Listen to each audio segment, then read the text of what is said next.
So guys, ganito kami kapag nag-EEG, kailangan at least 4 hours lang yung tulog niya. Pero kami minsan hindi lang 4 hours kasi nga para hindi kami mahirapan pag nag-EEG test siya. So ayan, kanina pa siya gising. So ang oras natin ay, wait lang. So alas 3, ginising siya ng tatay niya kanina ng ano, ang tawag dito, ng alas 11.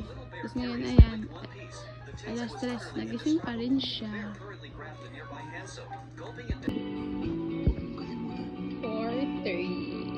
4:43.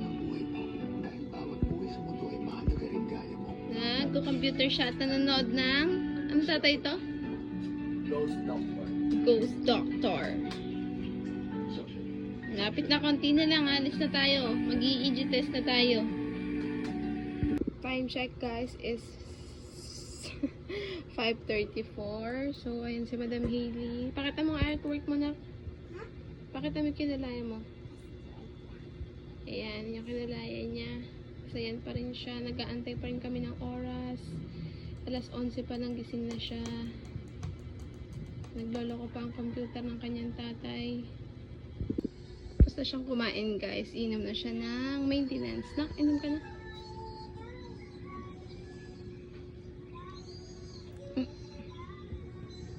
Sarap.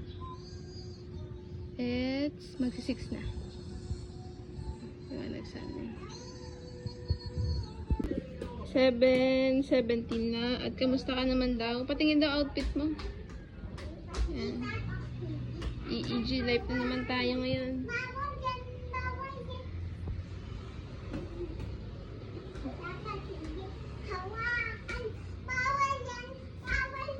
Nabuksan mo na ba eh?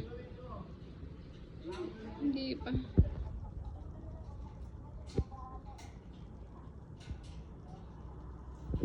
Hi ka muna. Hi.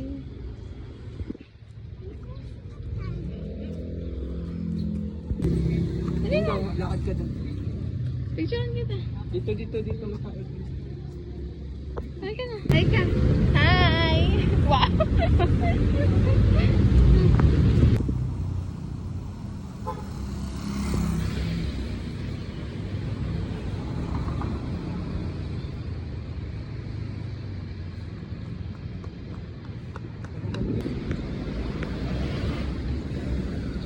Capitol na tayo. Paano na kayong pumunta dyan, mami?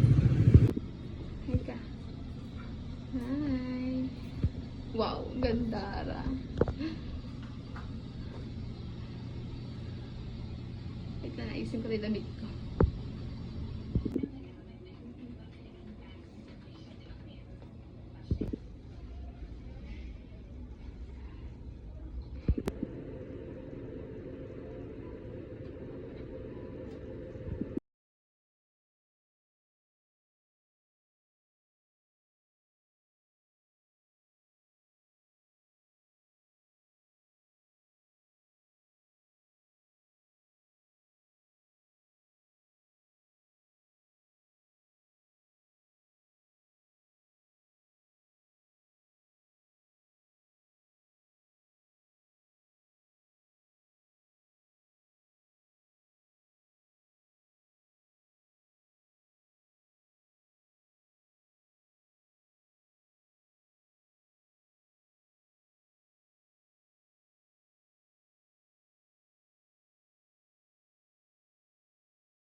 Kaya ka lang. Ganyan na. Open na yung eyes nito lang. Kay mami.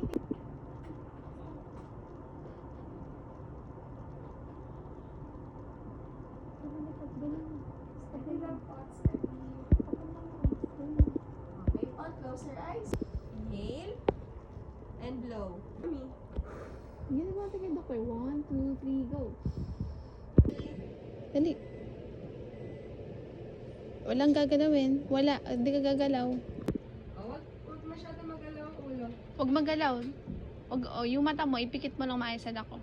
Yan. Wag lang mo nang gagawin. Wag gagalawin. 1, 2, 3. 1, 2, 3. Wag malikot.